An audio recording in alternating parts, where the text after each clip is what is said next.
উপদেষ্টা ডক্টর মোহাম্মদ ইউনুস বলেছেন, পিলখানায় বীর সেনা সদস্যদের নির্মম হত্যাকাণ্ডের এই নির্মমতার সুবিচার নিশ্চিত করতে রাষ্ট্র হিসেবে বাংলাদেশ দায়বদ্ধ।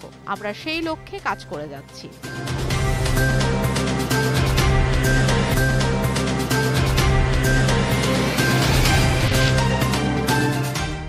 দেশ ও জাতিকে সুন্দর জায়গায় রেখে সেনানিবাসে ফিরে যাওয়ার আকাঙ্ক্ষার কথা জানিয়েছেন সেনাবাহিনী প্রধান জেনারেল ওয়াকারুজ্জামান। তিনি আরো বলেন, নিজেরা কাদা ছোড়াছুড়ি করলে দেশ ও জাতির সার্বভৌমত্ব বিপন্ন হবে।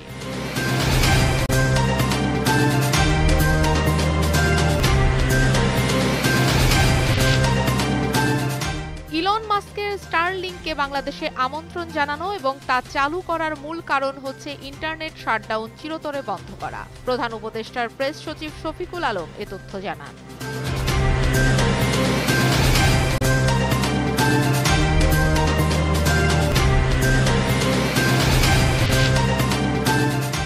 জাপান ও আন্তর্জাতিক অভিবাসন সংস্থা বাংলাদেশের পূর্বাঞ্চলীয় বন্যা মোকাবেলায় ও পুনরুদ্ধারের জন্য ৩.২ মিলিয়ন মার্কিন ডলার সহায়তা স্বাক্ষর করেছে। বন্যা কবলিত জেলাগুলোতে বাস্তুচ্যুত এবং ক্ষতিগ্রস্ত জনগোষ্ঠীর সহায়তায় এ অর্থ খরচ করা হবে।